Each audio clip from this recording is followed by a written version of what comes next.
La mano de Patricia Martínez impactó contra mi mejilla con tanta fuerza que el sonido resonó por todo el comedor, silenciando las risas y las conversaciones navideñas, como si alguien hubiera apretado un botón de pausa en mi vida.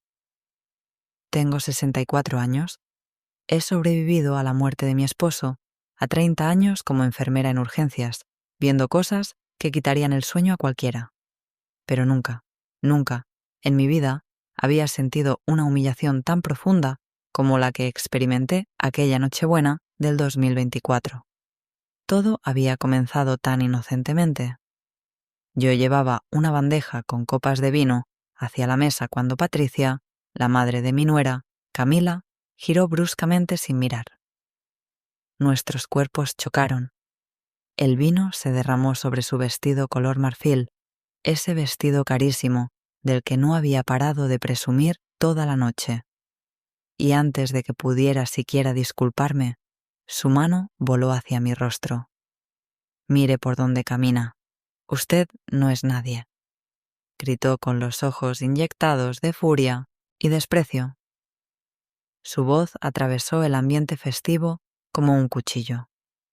Las 20 personas reunidas en casa de mi hijo Diego se quedaron petrificadas. Mis nietos, Sofía de 7 años y Santiago de 5, me miraban con los ojos muy abiertos, asustados. Pero antes de continuar, quiero hacerte una invitación muy especial. Suscríbete al canal y deja tu me gusta. Esto me ayuda a ver que me apoyas y disfrutas de mis historias. Y comenta aquí abajo desde qué ciudad nos estás viendo ahora. Continuemos. Mi mejilla ardía, no tanto por el golpe físico, sino por la humillación. Llevé mi mano temblorosa a mi rostro mientras las lágrimas amenazaban con desbordarse. Señora Patricia, fue un accidente. Yo comencé, pero ella me cortó con una demanda expectivo. Un accidente, claro, una vieja torpe que no puede ni caminar derecho. Mire lo que le hizo a mi vestido. ¿Tiene idea de cuánto costó?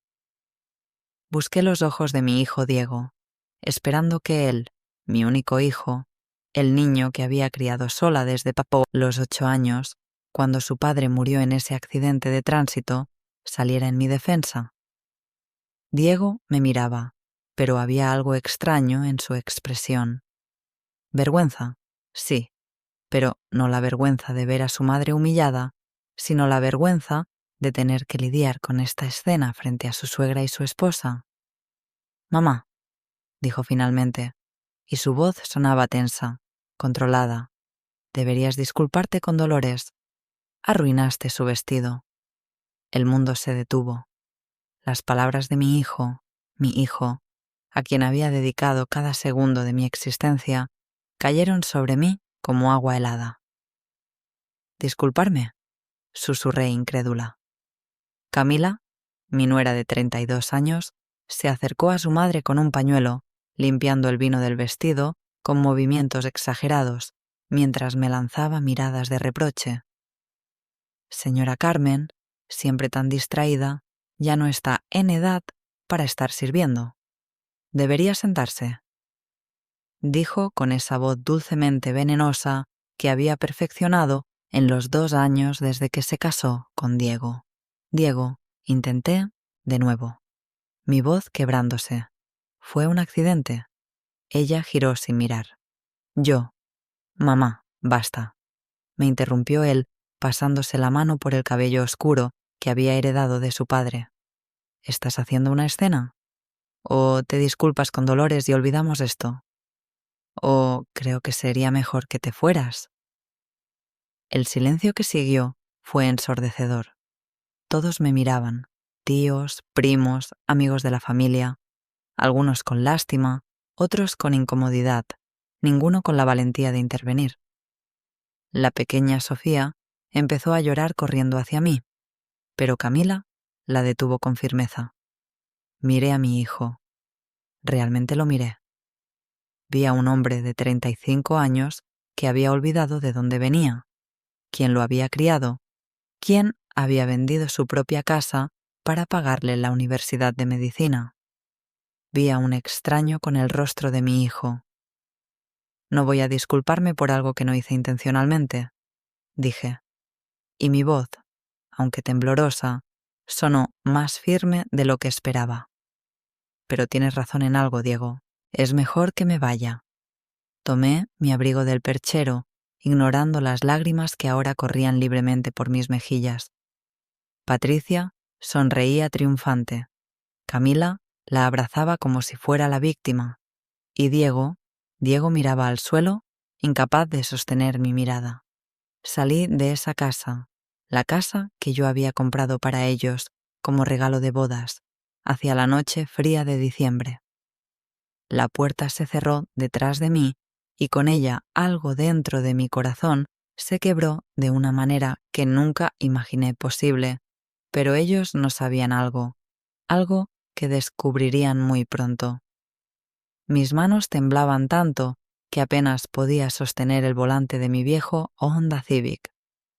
Las luces navideñas de las casas del vecindario pasaban borrosas a través de mis lágrimas, manchas de colores rojos y verdes que se mezclaban con la oscuridad de aquella noche que debía haber sido mágica. Había conducido esta misma ruta cientos de veces, desde mi pequeño apartamento en el centro hasta la casa de Diego en los suburbios, pero esta vez cada kilómetro se sentía como una eternidad. Tuve que detenerme en el arsén de la carretera porque no podía ver nada. Los sollozos me sacudían el cuerpo entero, 36 años de sacrificios y amor incondicional saliendo de mí en oleadas de dolor. ¿Cómo había llegado hasta aquí? Como el niño que una vez me abrazaba cada noche antes de dormir, que me decía, «Mamá, cuando sea grande te voy a comprar una casa enorme». Se había convertido en el hombre que me echó de su hogar en Nochebuena. Los recuerdos me golpeaban sin piedad. Diego tenía solo 8 años cuando el camión impactó el auto de Antonio, mi esposo. Aquella tarde lluviosa de marzo, un instante y mi mundo entero cambió. De ser una ama de casa con sueños sencillos, pasé a ser una viuda de 29 años con un hijo pequeño y una montaña de deudas que Antonio había dejado sin que yo lo supiera, pero no me rendí. Nunca me rendí. Conseguí trabajo como auxiliar de enfermería en el Hospital General, estudiando de noche para certificarme como enfermera registrada. Diego dormía en el asiento trasero de este mismo coche mientras yo tomaba clases nocturnas, haciendo su tarea bajo la luz del estacionamiento entre mis turnos dobles. Recuerdo sus manitas pequeñas sujetando un lápiz, escribiendo con tanto cuidado porque quería que yo estuviera orgullosa de él. Y lo estaba. Dios mío, estaba tan orgullosa. Pasaron los años. Diego destacó en la escuela, brillante como su padre había sido. Cuando llegó el momento de la universidad, quería estudiar medicina, pero las universidades públicas no lo aceptaron en el programa que deseaba. La privada costaba una fortuna que yo no tenía. Así que vendí la casa, esa casa de 3 habitaciones donde habíamos vivido, donde aún estaban marcadas en la pared las alturas de Diego año tras año. La vendí y me mudé a un apartamento de una habitación para poder pagarle la Universidad Médica del Valle. «Mamá, no puedo dejar que hagas esto», me había dicho Diego aquella tarde, sus ojos, tan parecidos a los de Antonio, llenos de lágrimas. «Tú vas a ser médico», le respondí, tomando su rostro entre mis manos. «Vas a salvar vidas. Vas a hacer la diferencia. Esta es mi inversión en el futuro». «En tu futuro». Él me abrazó tan fuerte aquella noche. «Te lo voy a devolver todo, mamá. Todo». 6 años después, Diego se graduó con honores. Yo estaba en primera fila con mi uniforme de enfermera porque había venido directamente del turno de noche. No me importó. Ver a mi hijo recibir ese título valía cada noche sin dormir, cada comida saltada, cada sacrificio. Luego llegó Camila, hermosa, educada, de una familia acomodada. Su madre, Patricia Martínez, viuda también, pero de un empresario que le había dejado propiedades y dinero. Desde el principio, Patricia me miró por encima del hombro. En la primera cena familiar, cuando mencioné que trabajaba como enfermera, ella comentó: «Oh, qué noble. Mi difunto esposo siempre decía que el personal de servicio médico era muy dedicado. Personal de servicio, como si salvar vidas fuera menos valioso que heredar dinero». Diego cambió después de casarse. Empezó a avergonzarse de mi apartamento pequeño, de mi coche viejo, de mi trabajo. «Mamá, deberías actualizarte», me decía. «Camila conoce decoradores que podrían ayudarte como si mi hogar necesitara ser aprobado por desconocidos». Para la boda vendí las últimas joyas que tenía de Antonio y les di un regalo generoso, la casa donde ahora vivían. Una casa de 4 habitaciones en un vecindario exclusivo, valorada en más de $300,000. La escritura la puse a mi nombre por consejo de mi abogado. «Carmen, proteges tu inversión así», me había dicho el doctor Ramírez, pero le di a Diego el usufructo vitalicio. Pensé que era mi hijo, que nunca habría problemas. También financié el consultorio médico que Diego abrió con Camila, quien era administradora de empresas, 50,000 de mi retiro, mi seguridad para la vejez, invertidos en nuestro negocio familiar, como Diego lo llamaba. Ahora, sentada en el arsén de la carretera, con el rostro hinchado de tanto llorar, una claridad fría empezaba a asentarse sobre mí. Había dado todo, literalmente todo, y había recibido una bofetada y una expulsión a cambio. Encendí nuevamente el motor y conduje hacia mi apartamento. La ciudad estaba silenciosa, la mayoría de las familias celebrando juntas, como yo había soñado celebrar, pero esos sueños se habían convertido en cenizas esta noche. Cuando finalmente llegué a mi edificio, algo dentro de mí había cambiado. El dolor seguía ahí profundo y penetrante, pero había también algo nuevo, una determinación que no había sentido en años. Mañana sería otro día, y había cosas que necesitaba revisar, papeles que necesitaba examinar, decisiones que necesitaba tomar. Mi dignidad había sido pisoteada, pero yo seguía de pie, y Carmen Castillo nunca se quedaba caída por mucho tiempo. Mi apartamento nunca me había parecido tan vacío como aquella Nochebuena. Encendí la luz de la pequeña sala y el árbol artificial que había decorado con tanto cariño días atrás me pareció patético ahora, con sus luces parpadeantes reflejándose en los regalos envueltos que había comprado para Sofía y Santiago. Regalos que mis nietos nunca abrirían porque su abuela había sido expulsada antes de la cena. Me dejé caer en el sofá, todavía con el abrigo puesto, y el silencio me envolvió como una mortaja. Afuera podía escuchar risas distantes, música navideña filtrándose desde otros apartamentos donde las familias celebraban unidas. Cada sonido de felicidad ajena era un recordatorio de mi propia soledad. Revisé mi teléfono por 10ª vez. Nada, ni una llamada, ni un mensaje de texto, ni siquiera de Diego preguntando si había llegado bien a casa. 36 años de ser su madre se reducían a esto, a ser borrada de su vida en una noche, porque me atreví a mantener mi dignidad. Las lágrimas volvieron, pero ahora eran diferentes. No eran sollozos descontrolados, sino un llanto silencioso y profundo que brotaba desde un lugar dentro de mí que nunca antes había tocado. Era el llanto de alguien que finalmente comprende que ha perdido algo irrecuperable. Me quité el abrigo y caminé hacia mi habitación. Sobre la cómoda estaban las fotografías que había enmarcado con tanto amor a través de los años. Tomé una, Diego, a los 10 años, sonriendo sin un diente frontal, abrazándome en el parque. Yo llevaba mi uniforme de enfermera manchado después de un turno doble, el cabello recogido en una cola de caballo desprolija, pero mi sonrisa era genuina, llena de esperanza. ¿Dónde quedó ese niño?, susurré a la fotografía. ¿Dónde quedó el niño que me decía que era su heroína? Otra foto, su graduación de medicina. Yo a su lado, mis manos curtidas por años de trabajo, aferrando su brazo, mis ojos brillando de orgullo. Él miraba a la cámara con esa expresión de triunfo que yo había soñado ver desde que era pequeño. Y luego, la foto de la boda debería haber sido perfecta, pero incluso ahí podía ver las señales que había ignorado. Yo estaba en el extremo del grupo familiar, casi fuera del encuadre, mientras Patricia ocupaba el centro junto a los novios. Su vestido ostentoso eclipsando todo lo demás.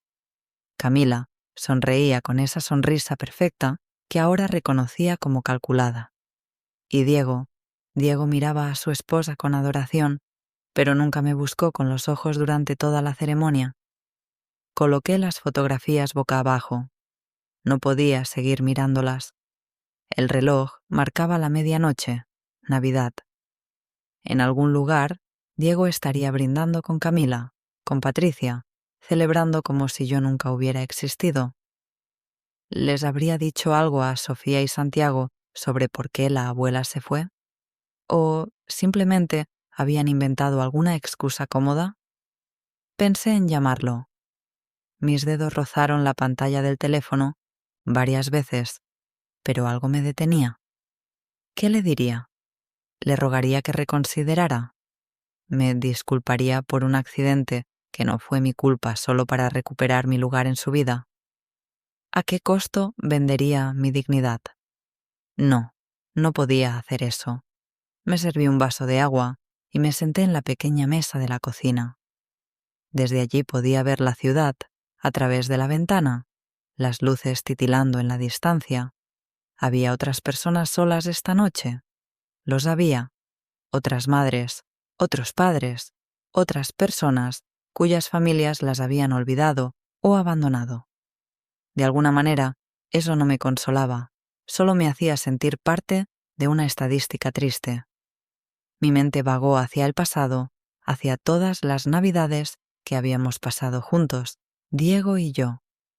Cuando él era pequeño y yo no podía comprar muchos regalos, hacíamos galletas juntos y las decorábamos con glaseado barato del supermercado. Él decía que eran las mejores galletas del mundo. Cantábamos villancicos desafinados mientras las horneábamos y la casa, nuestra vieja casa que tuve que vender, se llenaba de amor y risas. ¿En qué momento había dejado de ser suficiente? ¿En qué momento mi amor de madre, mis sacrificios, mi presencia habían dejado de tener valor para él? La respuesta era dolorosa, pero clara. Cuando Camila y Patricia entraron en su vida, ellas habían pintado un cuadro diferente para Diego. Uno donde su madre era un lastre, una vergüenza, algo que debía ser tolerado en lugar de celebrado. Y él había aceptado esa narrativa sin cuestionar. A las 3 de la madrugada, todavía despierta, tomé una decisión. No podía seguir así. En este limbo de dolor y humillación necesitaba ir a hacer algo, recuperar algo de control sobre mi vida. Me levanté y fui hacia el pequeño archivador donde guardaba documentos importantes. Hacía meses que no revisaba estos papeles, confiando ciegamente en que todo estaba en orden, en que mi hijo siempre haría lo correcto. Esa confianza había sido mi error. Saqué la carpeta gruesa, etiquetada como propiedad Casa Diego, y otra que decía consultorio médico, inversión. Las coloqué sobre la mesa y comencé a leer línea por línea, palabra por palabra. Y fue entonces cuando comprendí algo que cambiaría todo. Yo tenía más poder del que había recordado, mucho más poder. La primera luz del amanecer se filtraba por la ventana cuando terminé de revisar todos los documentos. No había dormido nada, pero la adrenalina corría por mis venas manteniéndome alerta. Sobre la mesa de la cocina había papeles esparcidos, cada uno representando una pieza del rompecabezas que acababa de armar. La escritura de la casa estaba clara como el agua. Carmen Elena Castillo de Torres era la propietaria única y absoluta de la propiedad ubicada en calle Los Pinos 457, Residencial Las Colinas. Diego y Camila tenían un contrato de comodato. Vivían allí por mi generosidad, no por derecho. Yo podía revocar ese permiso en cualquier momento con 30 días de aviso previo. Había olvidado este detalle, o quizás nunca le había dado importancia porque jamás imaginé que lo necesitaría, pero ahí estaba en tinta negra sobre papel blanco. Recordé el día que firmé esos documentos. El doctor Ramírez, mi abogado desde hacía 20 años, había insistido: «Carmen, eres muy generosa, pero debes protegerte. Pon la propiedad a tu nombre. Si algo sale mal, si Dios no lo quiera, hay un divorcio o problemas. Tú no pierdes tu inversión. Puedes darles el uso de la casa, pero mantén el control legal». Yo había argumentado que no era necesario, que Diego era mi hijo, que jamás habría problemas. El doctor Ramírez había movido la cabeza con esa expresión que ahora entendía era de preocupación paternal. «Carmen, en 30 años de carrera he visto demasiadas familias destruidas por dinero. Hazme caso en esto». Y gracias a Dios lo había escuchado. Pero eso no era todo. Los documentos del consultorio médico revelaban algo aún más interesante. Yo no era simplemente una inversora pasiva. Había puesto $50,000 como capital inicial. Sí, pero también había firmado como aval en el préstamo bancario que Diego y Camila habían obtenido para equipar el consultorio, $10,000 adicionales que el banco me había hecho firmar como garante solidaria. En términos simples, si ellos no pagaban, yo era legalmente responsable, pero también significaba que yo tenía derechos sobre ese negocio. Revisé el contrato de sociedad que habíamos firmado, otro documento que Diego me había presentado, rápidamente. «Es solo una formalidad, mamá». Y ahí estaba. Carmen Castillo, 40% de participación societaria, 40%, casi la mitad del negocio. Nunca había ejercido ese derecho, nunca había pedido ver los libros contables, nunca había asistido a ninguna reunión de socios porque confiaba en que Diego manejaría todo correctamente. Había sido una socia silenciosa en el sentido más literal de la palabra. Tomé mi teléfono y busqué el número del doctor Ramírez. Era día de Navidad, apenas las 7 de la mañana, pero esto no podía esperar. Para mi sorpresa, él contestó al tercer tono. «Carmen, ¿estás bien?» Su voz sonaba preocupada.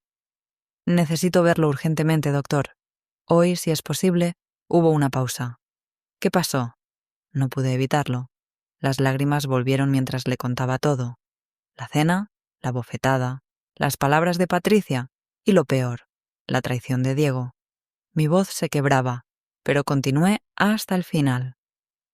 «Ven a mi oficina a las 10», dijo finalmente.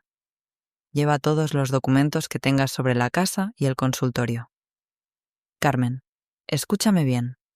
Tú no eres una víctima indefensa. Tienes opciones, tienes derechos. Vamos a revisarlo todo». Pasé las siguientes horas organizando cada papel, cada recibo, cada contrato. Encontré los extractos bancarios de las transferencias que había hecho para el consultorio, los comprobantes de pago de la casa, incluso los correos electrónicos donde Diego me prometía que esto era una inversión para nuestro futuro, mamá, para que cuando te jubiles tengas ingresos pasivos que nunca llegaron.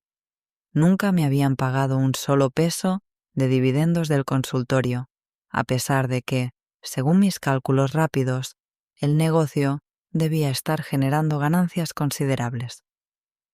A las 9:30 me duché, me vestí con mis mejores ropas, un traje azul marino que había comprado para la boda de Diego, y me maquillé cuidadosamente para ocultar las ojeras y los ojos hinchados. Cuando me miré al espejo, vi a una mujer diferente de la que había salido llorando la noche anterior. Vi a una mujer que estaba cansada de ser pisoteada. El consultorio del doctor Ramírez estaba en el centro, a 20 minutos de mi apartamento. Cuando llegué, él ya me esperaba con café recién hecho. Joaquín Ramírez tenía 70 años. Había sido amigo de Antonio y me había guiado a través de todos los laberintos legales después de su muerte. «Muéstrame todo», dijo, colocando sus lentes de lectura. Durante 2 horas revisamos cada documento. Su expresión se iba tornando más seria con cada página. «Carmen», dijo finalmente, quitándose los lentes y mirándome directo a los ojos. «Tienes 2 opciones. Puedes dejar las cosas como están y seguir siendo tratada como basura por tu propia familia. O puedes ejercer tus derechos legales y recuperar lo que es tuyo». ¿Qué significa eso exactamente? Significa que puedes desalojarlos de la casa legalmente. Significa que puedes exigir la liquidación de tu parte del consultorio o forzar una auditoría completa de las finanzas. Porque siendo aval y socia, tienes derecho a saber exactamente qué está pasando con tu dinero. Y entre tú y yo, algo me dice que no te van a gustar los números que encontremos. Mi corazón latía con fuerza. ¿Estás seguro de que puedo hacer eso? Completamente seguro. La ley está de tu lado, Carmen. La pregunta es, ¿estás lista para usarla? Pensé en la bofetada de Patricia, en las palabras, en la de Diego, en mis nietos a quienes quizás no volvería a ver. Sí, dije, y mi voz no tembló. Estoy lista. El doctor Ramírez extendió varios documentos sobre su escritorio de caoba. Vamos a hacer esto paso a paso, Carmen. Primero, necesito que entiendas que lo que vamos a iniciar es completamente legal, pero será devastador para ellos.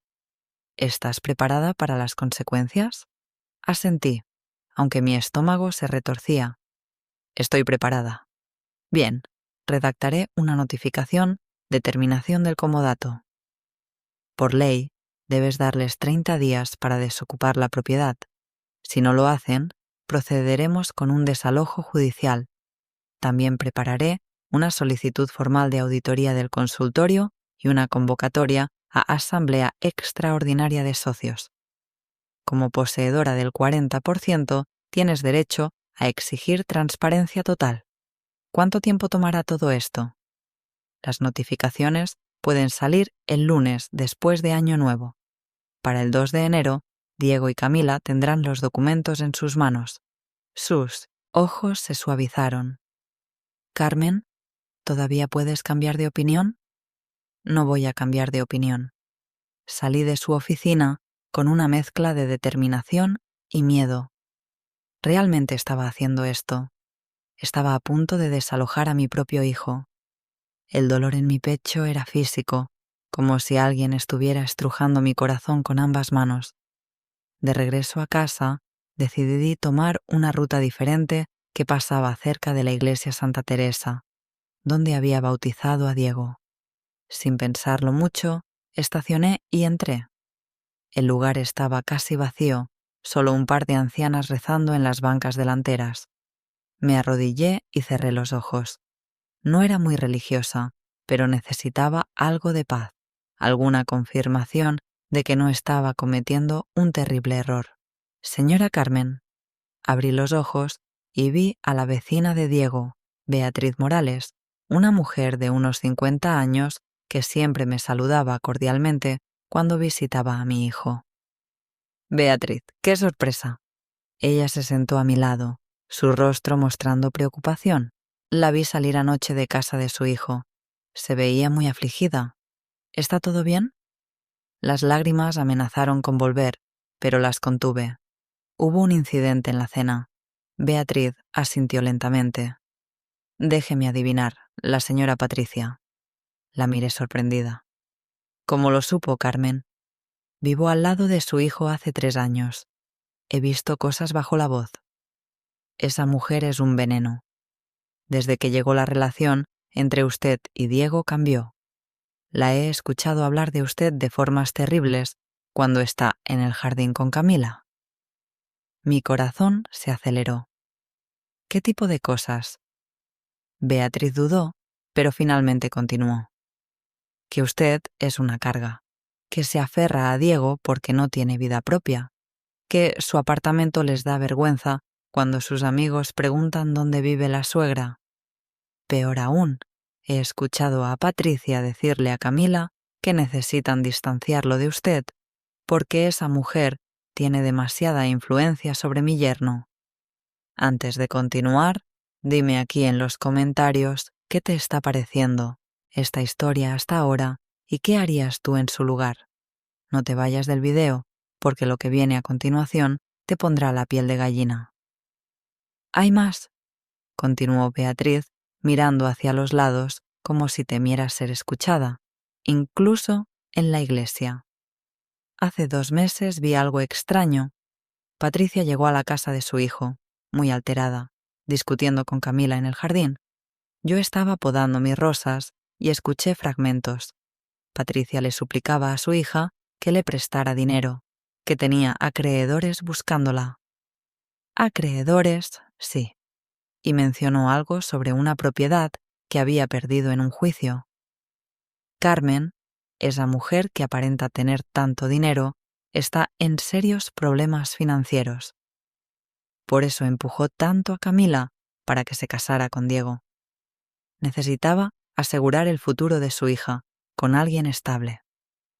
Las piezas del rompecabezas empezaban a encajar.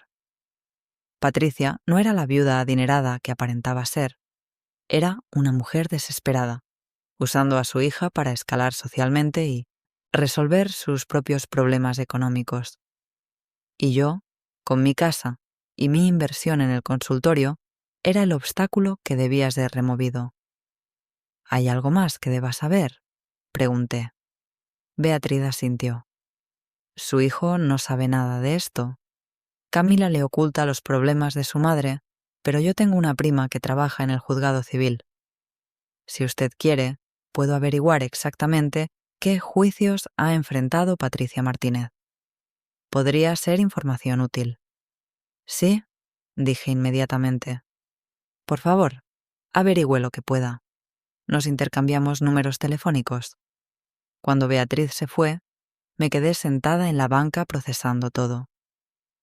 Patricia no solo había sido cruel conmigo por clasismo o maldad pura, había sido estratégico. Yo representaba una amenaza a su plan de usar a Diego y Camila como su salvavidas financiero. Pues bien, si Patricia quería guerra, tendría guerra. Pero esta vez yo tenía las armas legales y la información necesaria para defenderme. Salí de la iglesia con un propósito renovado. El doctor Ramírez había dicho que las notificaciones saldrían el lunes.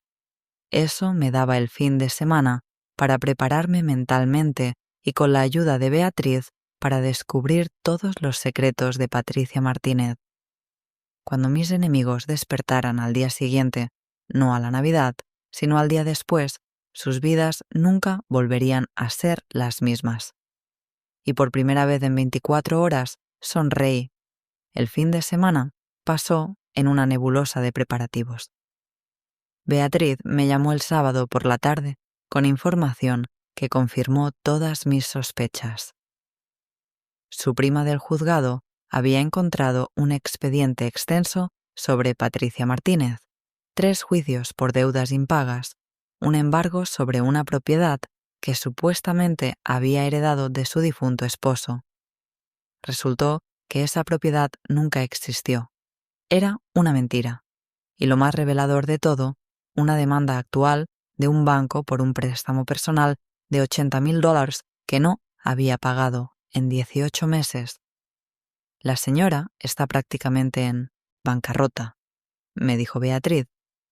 todo lo que muestra es fachada. Los vestidos caros, las joyas, todo es prestado o comprado a crédito que no puede pagar.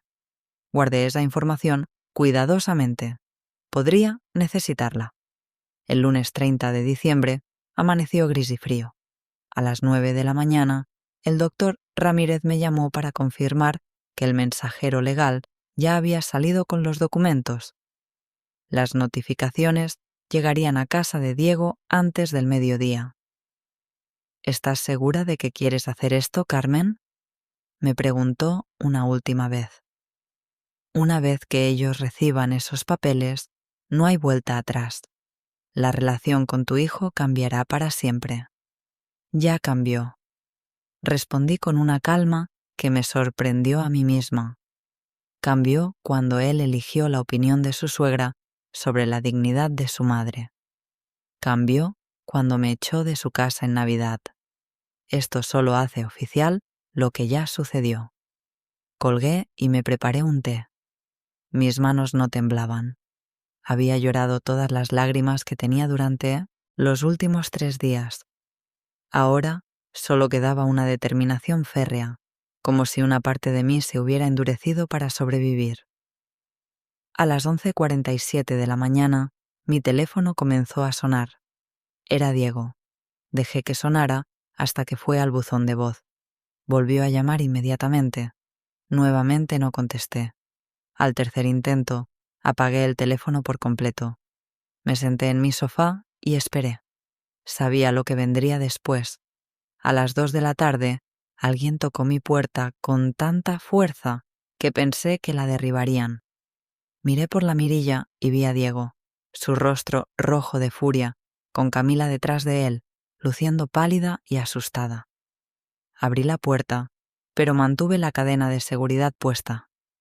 ¿Qué significa esto?, gritó Diego agitando los documentos legales en el aire. ¿Nos vas a desalojar? ¿Nos vas a quitar nuestra casa? No es tu casa, Diego, dije con voz tranquila. Nunca lo fue. Es mi casa que yo compré con mi dinero y les permití vivir allí por generosidad. Esa generosidad acaba de terminar. ¿Estás loca? Escupió las palabras. No puedes hacer esto. Somos tu familia. Ustedes dejaron de tratarme como familia cuando me echaron en Nochebuena. Respondí, sintiendo como la rabia fría se asentaba en mi voz cuando esa mujer no podía ni decir el nombre de Patricia. Me golpeó. Y tú, mi hijo, el niño que crié sola, me ordenaste disculparme, oírme. Fue un accidente. Exageraste todo, intervino Camila, sus ojos llenos de lágrimas calculadas. Señora Carmen, por favor, sea razonable. ¿Dónde vamos a vivir? ¿Qué va a pasar con los niños? Deberían haber pensado en eso antes de humillarme públicamente. Dije, en cuanto a los niños, Sofía y Santiago siempre serán bienvenidos en mi vida. Pero ustedes dos necesitan aprender que las acciones tienen consecuencias. Mamá, por favor. Diego cambió su táctica, su voz suavizándose. Hablemos de esto. Fue un malentendido. Patricia estaba estresada. ¿Tú sabes cómo es? Sí, sé exactamente cómo es, lo interrumpí.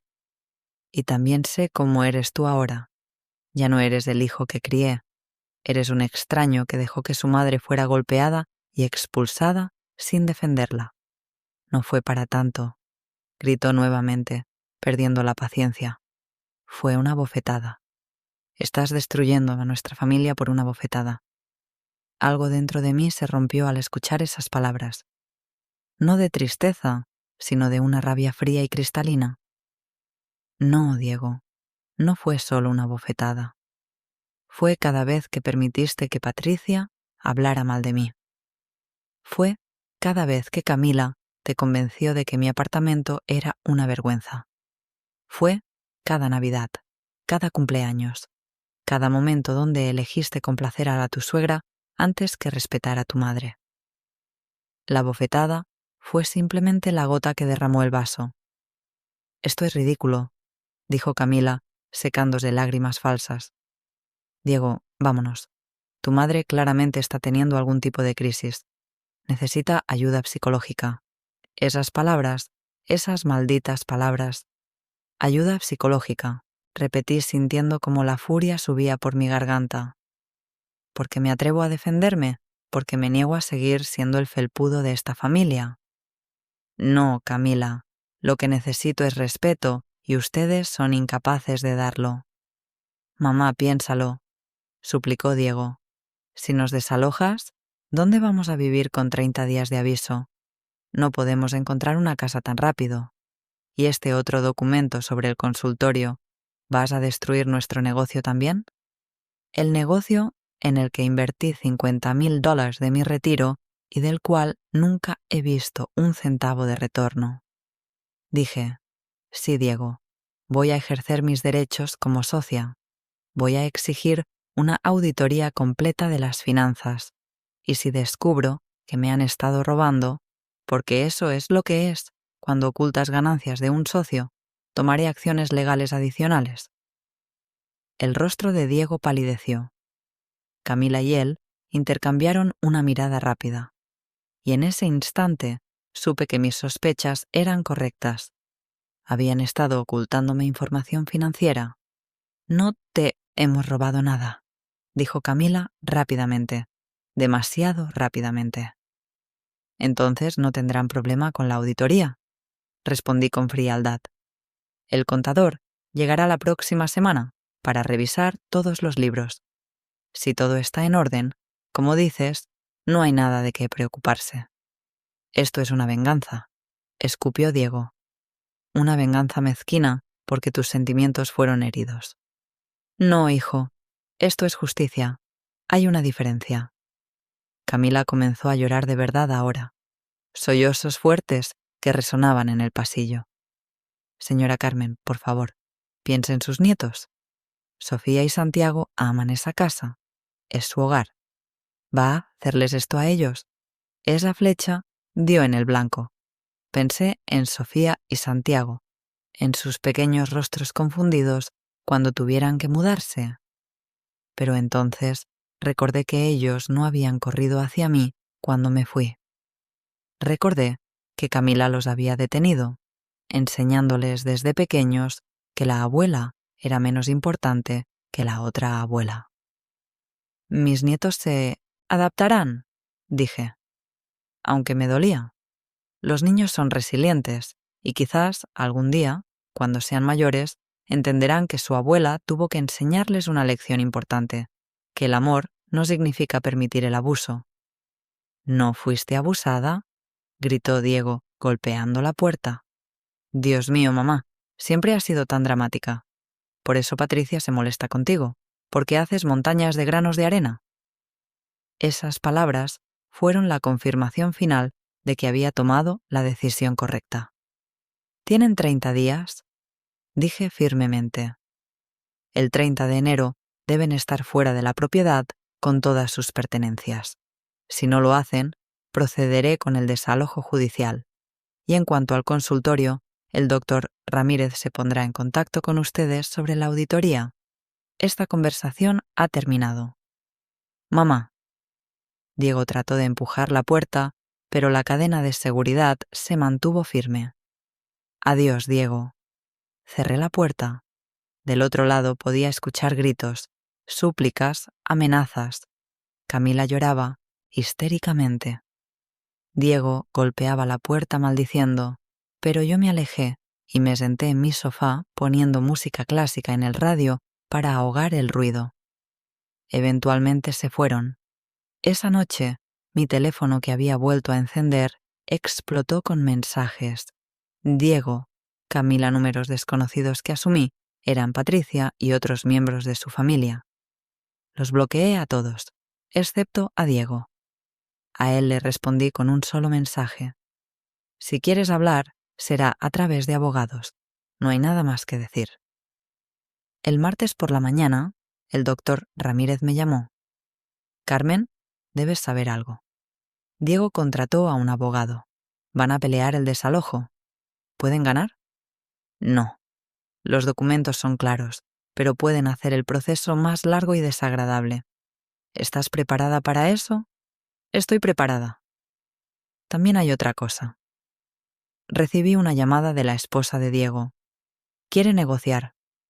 Dice que están dispuestos a mudarse voluntariamente si tú retiras la solicitud de auditoría del consultorio. Sonreía amargamente. Eso confirma que están ocultando algo. No, doctor, no hay negociación. Quiero la auditoría completa. Necesito saber exactamente cuánto me han robado. ¿Entendido? Procedemos con todo entonces. Colgué y miré por la ventana.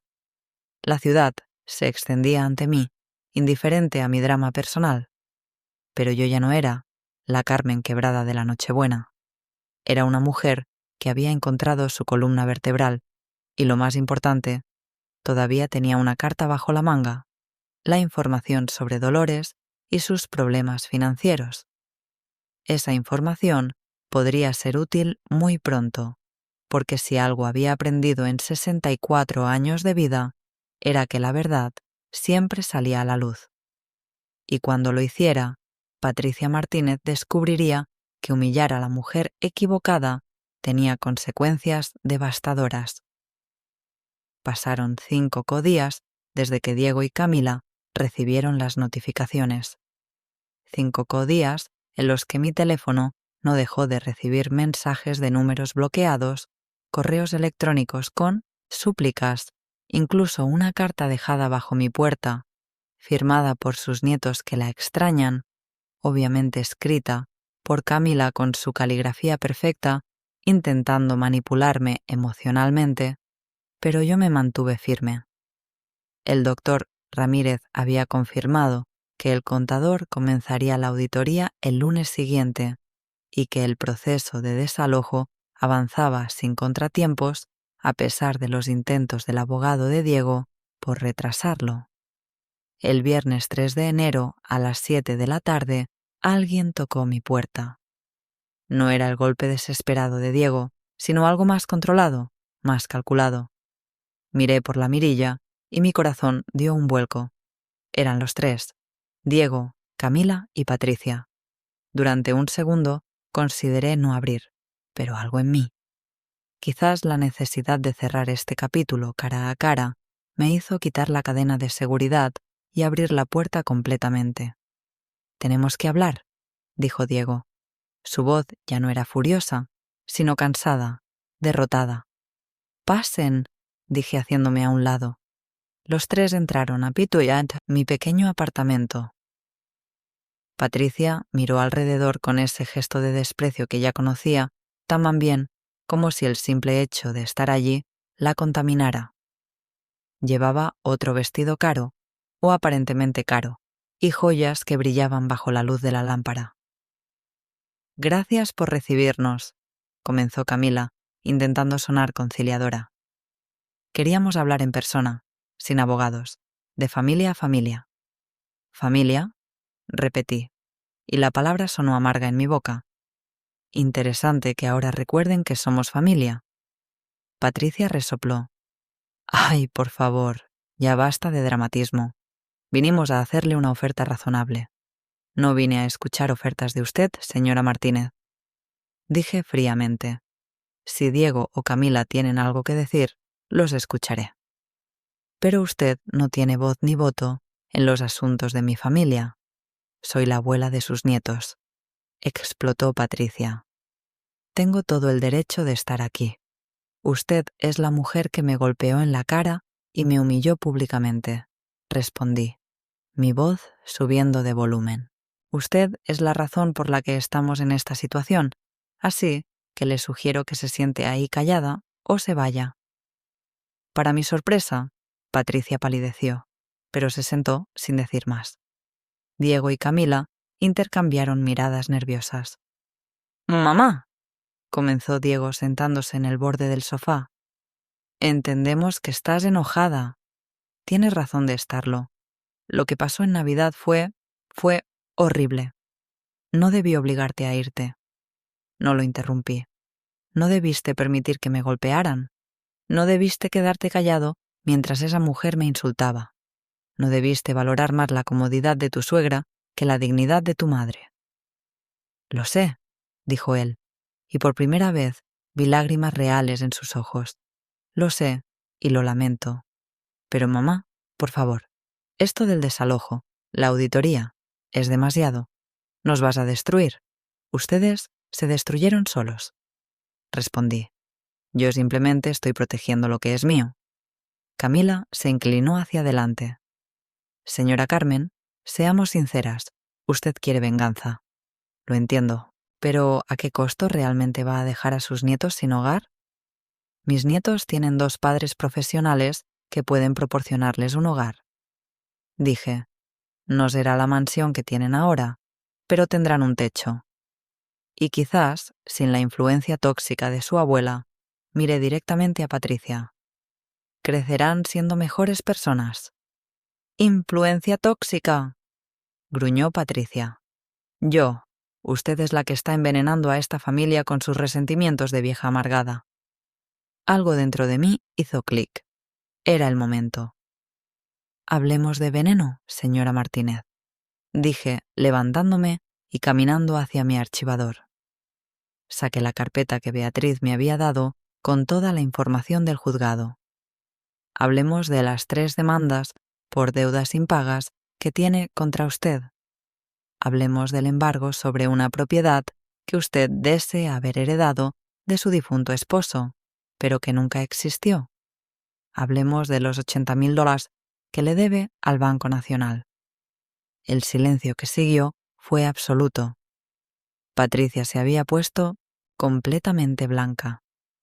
Camila miraba a su madre con los ojos muy abiertos, como si estuviera viéndola por primera vez. ¿Qué? ¿Qué es esto?, tartamudeó Camila. Es la verdad, dije, colocando los documentos sobre la mesa de centro. Su madre está en bancarrota. Todo lo que aparenta tener, los vestidos, las joyas, la vida de lujo, es mentira. Está ahogada en deudas.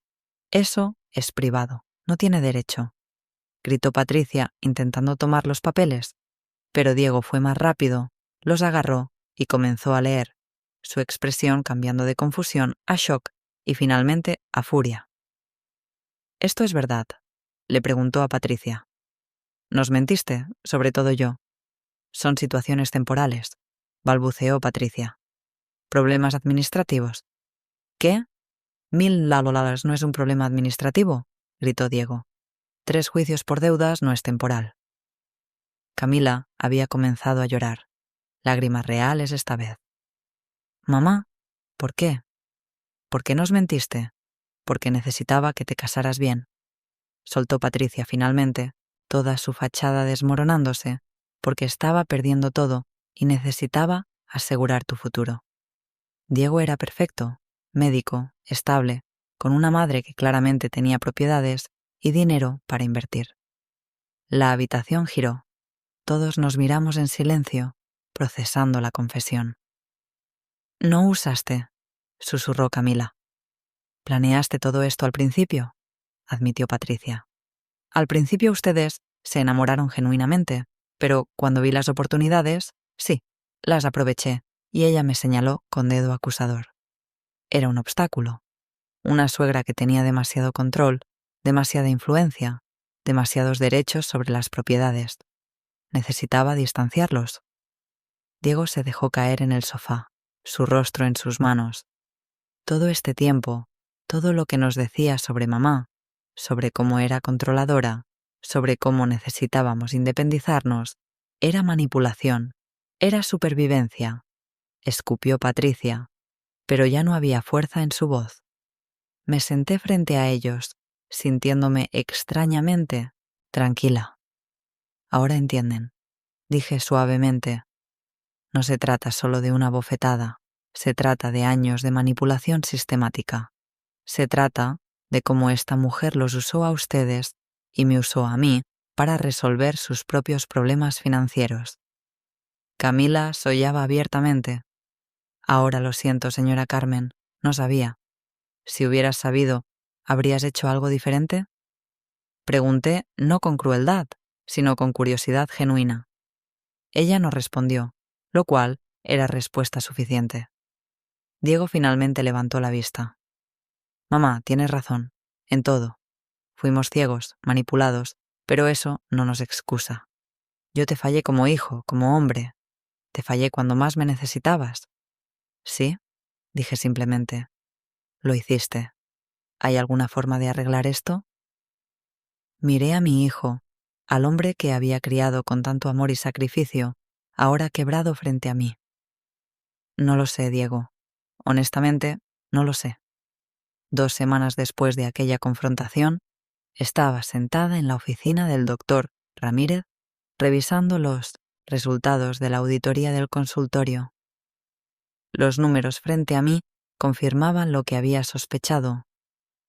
Durante 2 años, Diego y Camila me habían ocultado casi 10.000 euros en ganancias que me correspondían como socia. ¿Pueden argumentar que reinvirtieron en el negocio?, explicó el doctor Ramírez. Pero sin tu autorización como socia, técnicamente es malversación de fondos. Tienes base para una demanda penal, aunque yo recomendaría un acuerdo civil. Firmé los documentos que él había preparado. Un acuerdo donde Diego y Camila me pagarían mi parte más intereses en cuotas durante 5 años, o yo podía forzar la liquidación completa del consultorio. Les di la opción de elegir. Eligieron las cuotas. El consultorio era su sustento, después de todo. En cuanto a la casa, Diego y Camila se mudaron el 28 de enero, 2 días antes del plazo límite. No hubo drama, no hubo escenas. Vinieron con un camión de mudanza y empacaron sus vidas en silencio. Yo no estuve presente. Le había dado las llaves a un administrador de propiedades que supervisó todo. Pero sí recibí una carta de Diego el día después de que se fueron. «Mamá», decía con su letra irregular, «no espero que me perdones pronto, quizás nunca, pero necesito que sepas que estos últimos meses he vivido en una niebla de vergüenza y arrepentimiento. Camila y yo estamos en terapia de pareja y yo voy a terapia individual. Estoy tratando de entender cómo me convertí en el hombre que dejó que golpearan a su madre sin defenderla. No tengo excusas, solo explicaciones que suenan vacías ahora. Te fallé de la peor manera posible.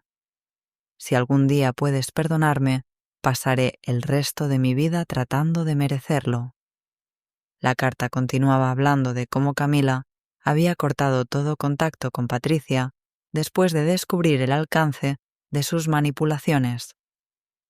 Patricia, desesperada y expuesta, había tenido que declararse en bancarrota y ahora vivía en un pequeño apartamento subvencionado, su reino de mentiras completamente desmoronado.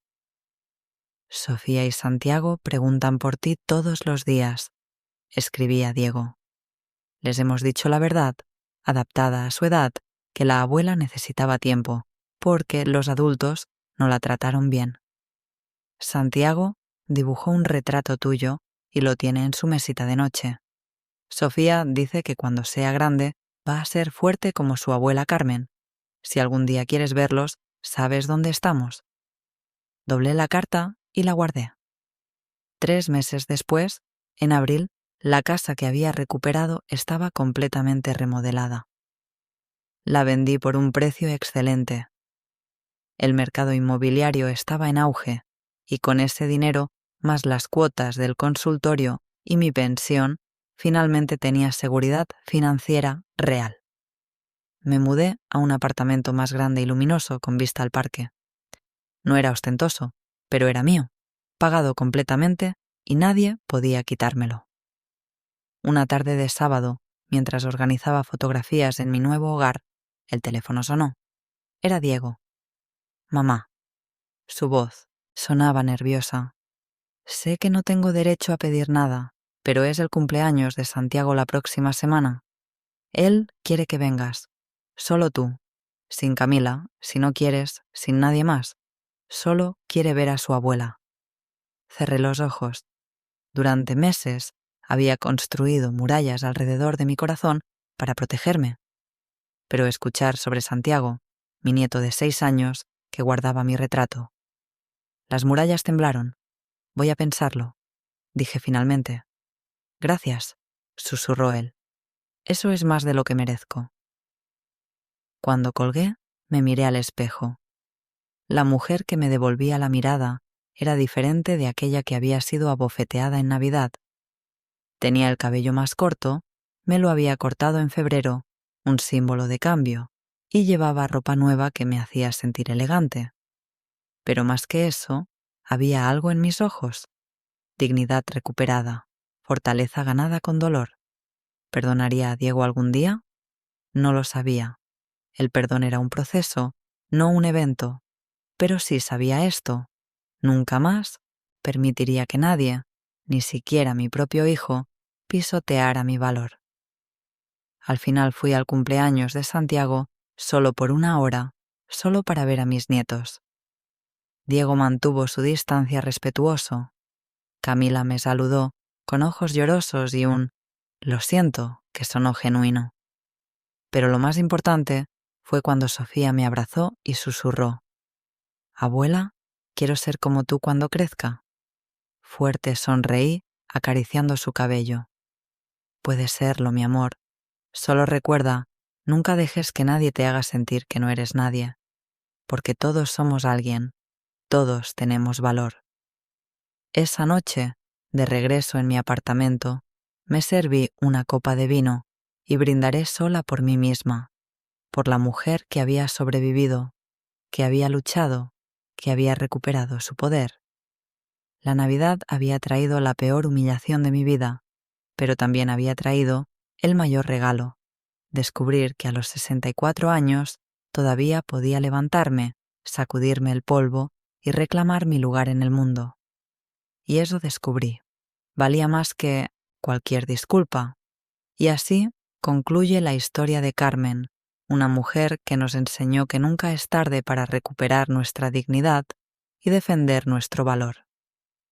Si esta historia te conmovió, te hizo reflexionar o simplemente te mantuvo enganchado hasta el final, te invito a que te suscribas al canal y actives la campanita de notificaciones para no perderte ninguna de nuestras próximas historias. Cada suscripción me motiva a seguir trayéndote contenido de calidad que toca el corazón y hace pensar. Dale like a este video si crees que Carmen tomó las decisiones correctas, y si piensas que debió actuar diferente, también déjame tu like y cuéntame en los comentarios qué habrías hecho tú en su lugar. Comparte esta historia con alguien que necesite recordar que merece respeto y dignidad, sin importar su edad o circunstancias. A veces las historias más poderosas son las que nos recuerdan nuestro propio valor. Y no olvides comentar aquí abajo qué te pareció la decisión de Carmen. ¿Crees que Diego merece una segunda oportunidad? ¿Has vivido alguna situación similar en tu familia? ¿Desde qué país nos estás viendo?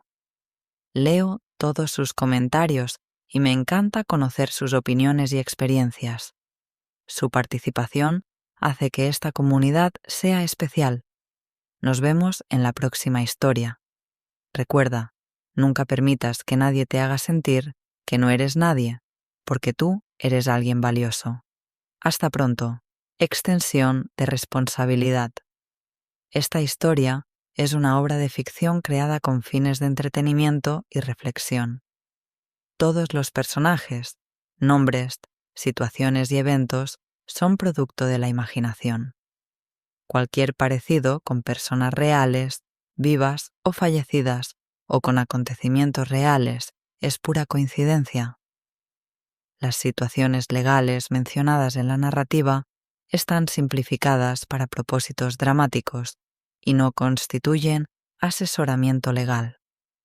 Si enfrentas situaciones similares en la vida real, te recomendamos consultar con profesionales calificados en las áreas apropiadas.